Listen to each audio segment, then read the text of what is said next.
What's going on, everybody? Mortem here, this time bringing you a look at Bleak Faith Forsaken, a recently released indie Souls-like from a 3-person development team known as Archangel Studios. And while I certainly would consider this a Souls-like, I do think it breaks from that genre in a few specific places that are noteworthy. But to kick this video off, the first and most notable thing you'll probably realize about Bleak Faith is simply that the game is very janky. It is a small indie game, and the jank is very prominent, especially in regards to movement, and I would say the camera. They're already trying to fix this according to some post-launch updates, as the game recently released just a few days ago, and they've already released a few fixes for this. But nonetheless, the game is very much so an indie, so keep that in mind. Now, as far as the story goes, like most games in the genre, it is relatively vague. There's apparently some sort of rebellion going on in an imperial colony, which involves some sort of commander and something called the anomaly, as well as the omni structure. I'm not sure if we are traversing the omni structure, but that seems to be implied to be the world we are walking around in, but nonetheless there seem to be mutated creatures and enemies walking around, though beyond that I have no idea what's going on story-wise, at least after playing it for just a few hours. Nonetheless though, the visual style and art direction is pretty striking, with environments that tend to mix a sort of brutalism alongside flesh infused with technology, amidst some pretty dreary backdrops, which make the whole thing feel rather bleak. But as with any game in this genre, the bulk of it is the combat as well as the exploration. Now initially, the controls are a little janky, but once you kind of get a feel for that and get moving, it starts to get much more enjoyable. Now on the positive side of this, I think the exploration as well as the level design is pretty well done. There's multiple paths to explore, things to find, things to check out, secrets to find at the end of these paths that often give you extra equipment or different options that can influence your playstyle a little bit alongside weaponry, though it must be said this game has a rather extreme amount of ladders, and some sort of option to speed the climbing of said ladders would be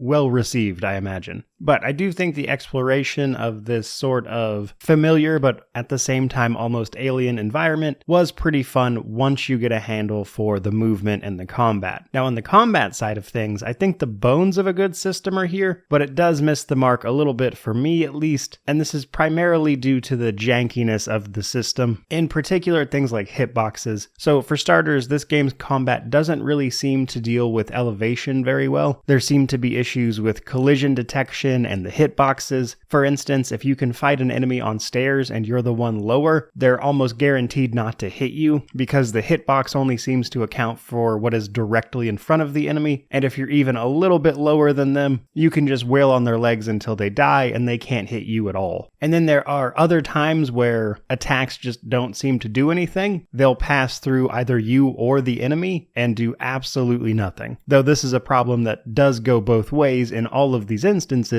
so sometimes it's to your benefit and others to your detriment. Now at the beginning it's a pretty basic system: block, parry, dodge, hit when you don't have to do those things. You do occasionally need to jump to avoid some attacks, etc, etc. But what I do think makes this particular game a bit unique is that there's not a traditional leveling system. So in most Souls-likes, you'll accumulate experience by killing enemies, etc. Use that at rest points to level up. You kind of know the drill, I imagine. But with this particular game, fighting enemies does not grant experience or anything, but rather defeating certain bosses or specific enemies will drop items that can grant you either abilities or perks. You'll take these back to a checkpoint, which also acts as fast travel, by the way, and here you can purchase various perks as well as abilities. This does seem to be permanent, meaning that they intend there to be some consequences to these decisions, and this stuff is largely how you'll customize your play style. Perks are of course exactly that, just positive benefits that you can get, and then later you'll get abilities that actually allow you to perform extra actions and maneuvers in combat, and all of that is further augmented by a gear upgrade system. You can find various materials that will allow you to upgrade armor as well as weapons, and this allows you to slot crystals into them, which can then provide you various benefits, typically to your attributes attributes or more derivative stats, that kind of thing. So there seems to be a good amount of build variety here, which on top of the exploration, I think is a good thing. And overall, I would say that's most of what you need to know about Bleak Faith Forsaken, and I would say it seems like a pretty good experience for the most part if you're willing to overlook some of the very obvious jank involved, especially for the first hour or so while you get the hang of the controls, and if you're willing to push past that, there's some fun to be had here. With the game selling for roughly $29.99 US, which will of course change based on regional pricing. That though is going to do it for today, so I certainly hope you enjoyed the video. If you did, like, comment, subscribe, all that YouTube jazz, but regardless of any of that, truly, thank you so much for watching. I really do appreciate it. May you wander in wisdom and have an amazing day.